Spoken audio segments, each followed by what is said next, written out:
பஞ்சபூத லிங்கங்கள் என்பது நிலம், நீர், நெருப்பு, காற்று, ஆகாயம் ஆகிய 5 சக்திகளை குறிக்கும் சிவன் திருத்தலங்கள். இவை சிவபெருமானின் பஞ்சபூத வடிவங்களை பிரதிபலிக்கின்றன. ஒவ்வொரு திருத்தலத்தின் சிறப்பு மற்றும் முக்கியத்துவத்தை காண்போம். முதல் திருத்தலம் ஜம்புகேஸ்வரர் கோவில், திருவானைக்கால், திருச்சி. பூதம் நீர். விசேஷம்: லிங்கத்தின் அடியில் எப்பொழுதும் தண்ணீர் இருக்கும். இவ்விடத்தின் முக்கியத்துவம்: நீர் எனும் உயிரின் அடிப்படை மூலம் ஆன்மீக தூய்மை மற்றும் கருணையை எடுத்துக்காட்டுகின்றது.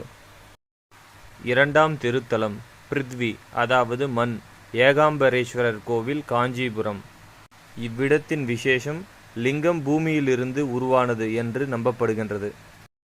முக்கியத்துவம்: நிலைத்த தன்மை, அமைதி மற்றும் உறுதியை அடையாளமாக காட்டுகின்றது. மூன்றாம் திருத்தலம் அக்னி, அதாவது நெருப்பு, அருணாச்சலேஸ்வரர் திருக்கோவில், திருவண்ணாமலை. விசேஷம்: கார்த்திகை தீப திருவிழா உலக புகழ் பெற்றது. முக்கியத்துவம்: அக்னி சக்தி, ஆன்மீக ஒளி, ஞானம், தன்னலமற்ற உழைப்பு என்பவற்றை குறிக்கின்றது.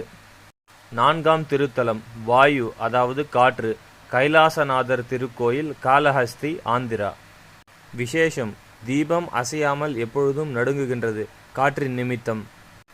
உயிர் வாழ்வின் ஆதி மூலமாக காற்று உணரப்படுகின்றது.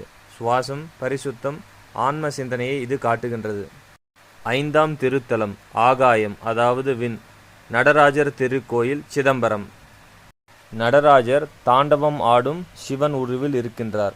விசேஷம்: சிதம்பர ரகசியம் எனும் காணாமல் இருப்பதே தத்துவத்தின் உச்சம். முக்கியத்துவம்: ஆகாயம் பரந்தது, எல்லையற்றது, ஆன்மீக விரிவை, சிந்தனையை, சுதந்திரத்தை குறிக்கின்றது. இந்த 5 கோவில்களும் சிவபெருமானின் பூத தத்துவங்களின் பிரதிபலிப்பாக பார்க்கப்படுகின்றன. பக்தர்கள் எல்லோரும் இந்த 5 கோவில்களையும் சுற்றி பார்ப்பதை பெரும் புண்ணியம் என்று நம்புகின்றனர். ந ம சி வா ய இந்த 5 எழுத்து பஞ்சாட்சர மந்திரம் 5 பஞ்சபூத லிங்கங்களை குறிக்கின்றன. அவை: ந நிலம், பிருத்விலிங்கம், ஏகாம்பரேஸ்வரர். ம நீர், ஜலலிங்கம், ஜம்புகேஸ்வரர் கோவில். சி நெருப்பு, அக்னி, அதாவது அருணாச்சலேஸ்வரர். வ காற்று, காளஹஸ்தீஸ்வரர். ய ஆகாசம், சிதம்பரம் நடராஜர் கோவில். இது போன்ற பல ஆன்மீக வீடியோக்களுக்கு please like, share and subscribe the channel. Thank you. மற்றொரு வீடியோவில் சந்திப்போம்.